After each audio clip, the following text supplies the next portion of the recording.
Well, I have the honor of kicking off our first sponsor introduction post-lunch, which is Dakota Storage. They're not joining us on stage, so I have a little blurb that I wrote about them. Dakota Storage Products is a professional and knowledgeable pallet racking supplier located in West Fargo. Oh no, there we go. And we're grateful for their sponsorship of this event and their commitment to gathering others. So, our first speaker to tee off after lunch is the gentleman who kicked off lunch, which is Dave Harmon. His musical journey began in childhood thanks to his father's profession as a musician. At the age of 8, he started playing as a vocalist and a bass guitarist in the Harmon Family Band, touring the West Coast, eventually ending in Disneyland. Dave's early music immersion cultivated a strong sense of rhythm, which later translated to his roles as a dancer and DJ. College introduced Harmon to social dancing, especially swing, and led to the creation of Harmon DanceWorks in 1999. In 2008, he married his wife Allison, and their successful wedding reception led them to a career as a DJ, expanding Harmon DanceWorks into wedding receptions and continuous growth. Music and dance have remained a lifelong companion of their extraordinary journey. Please welcome Dave Harmon.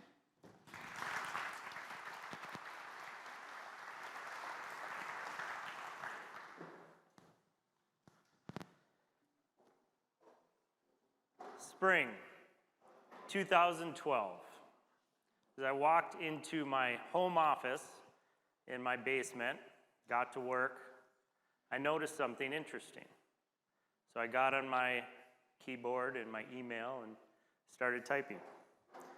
Hey Lisa, I noticed that you submitted your payroll online as a direct deposit, but I also see that you wrote yourself a personal check for your paycheck as well. What's going on? 5 minutes pass. She replies, oh, I must have made a mistake. I will just write a check back to you. And at first I was like, okay, honest mistake. Then I started thinking about it. I'm like, really? You didn't see 2 deposits into your personal checking account last week? Seems kind of odd. So I started to do a little research, and I thought, well, let me just make sure this didn't happen in the past. So I went back 6 months and looked at bank statements and some other things, and I found that she did it again 4 months earlier. Then I thought to myself, wow, if she's that bold to steal that way, what other ways could she have possibly stole from me?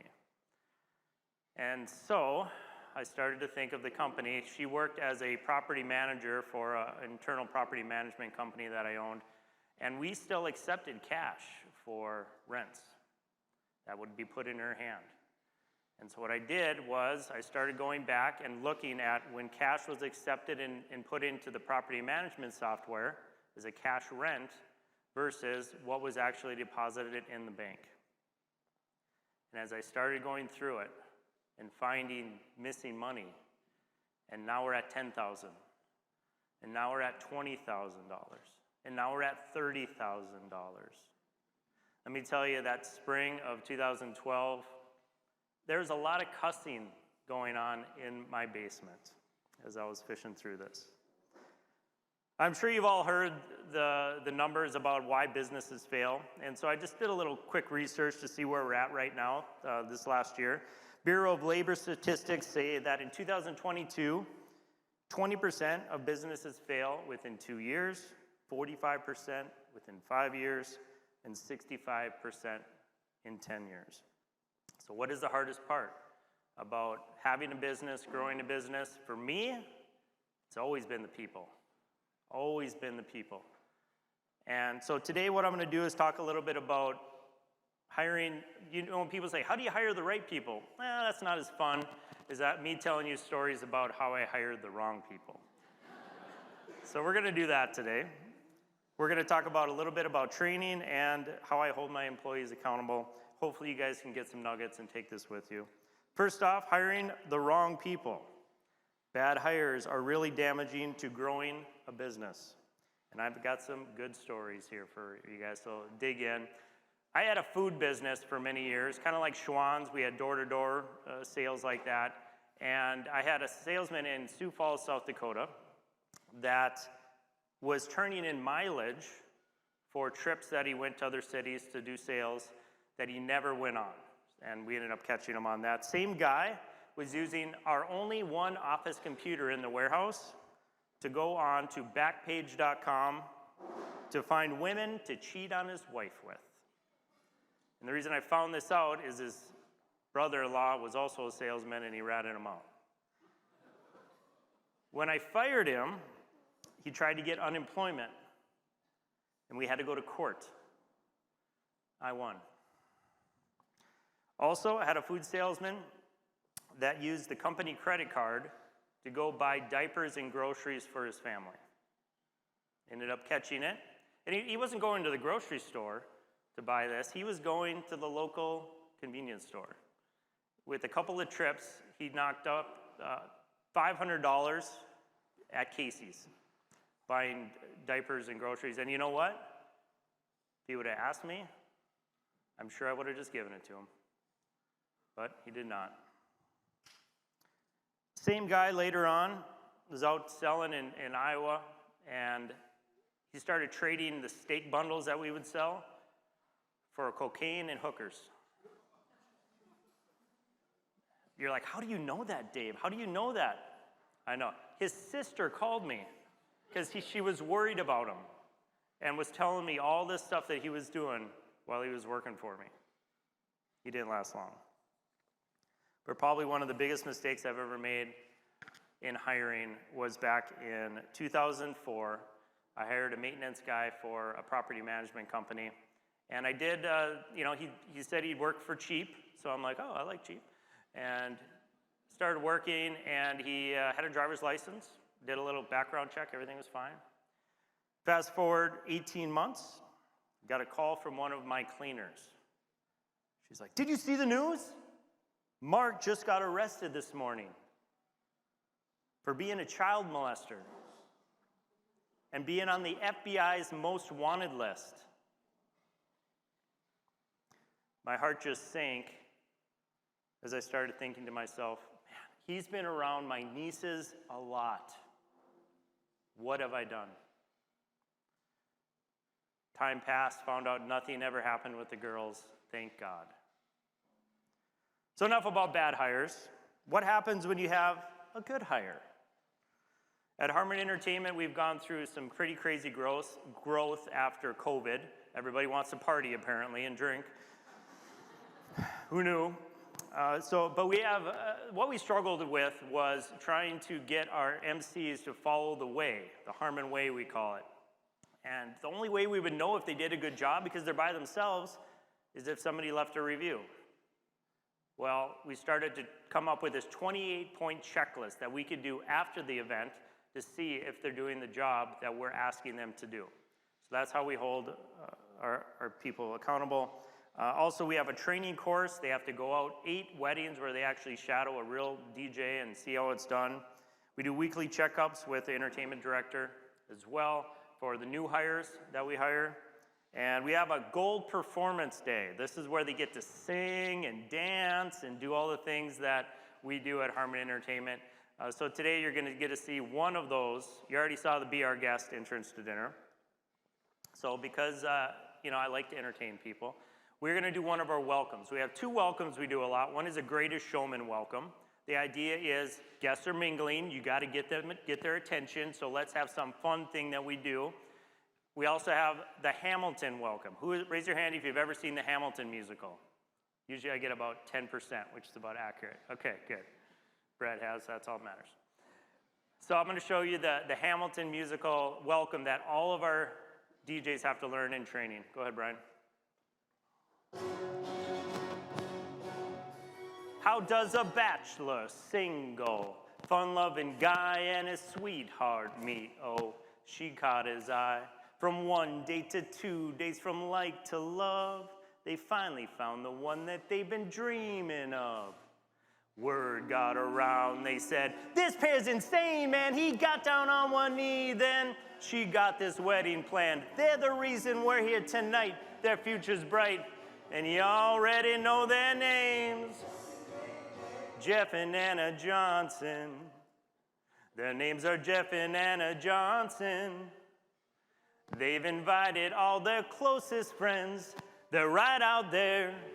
They're right out there. And then we'd introduce the wedding party, and that's how we'd get it going. So all of our team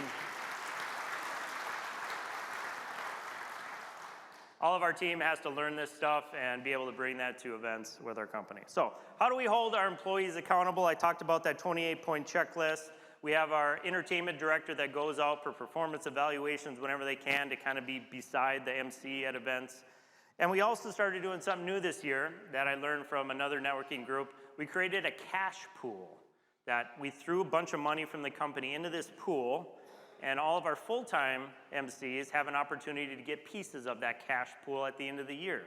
If they do everything that they're supposed to do, they get points. Whether that's, did they send their timeline to the couple 4 days before the event for approval?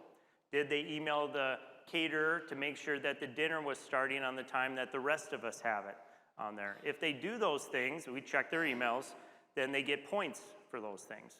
And if they don't do them, they get deductions.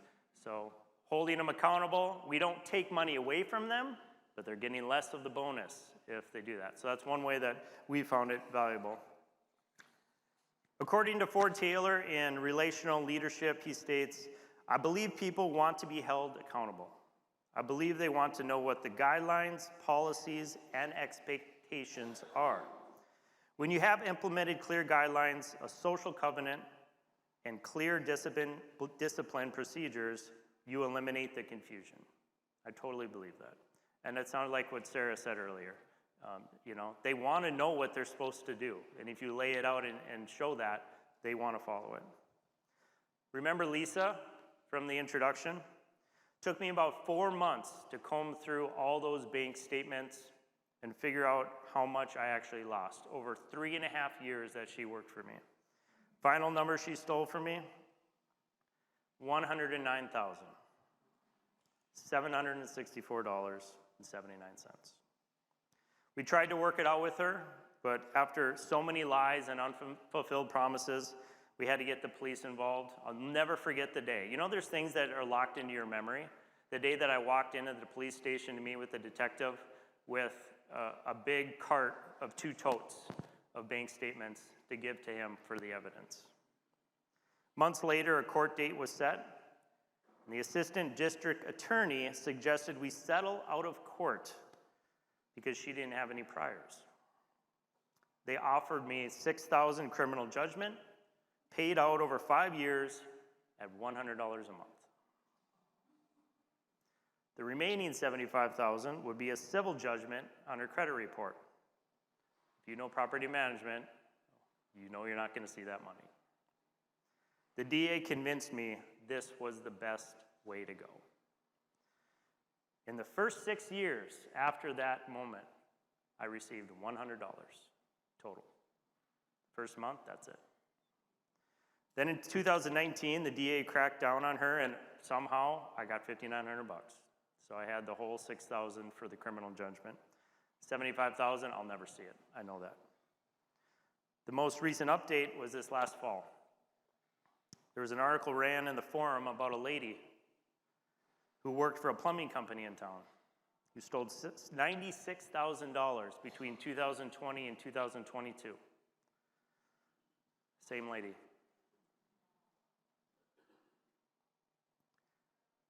If maybe I wouldn't have settled, just maybe that plumbing company wouldn't have had to gone through that. I don't know. But I'm not bitter anymore. Do I look bitter? I look happy. I've gone through all this. It's made me stronger and smarter, and I'm grateful for what I have today. Beautiful wife, 2 growing boys, 14 full-time employees, 17 part-time employees. No, 31 part-time employees. I counted that wrong. I can't keep track of them. Let my management team do that. I have a job I absolutely love. So if you manage and hire people, don't be discouraged by my stories. Get out there and find your next great employee. But remember, trust but verify. Thank you.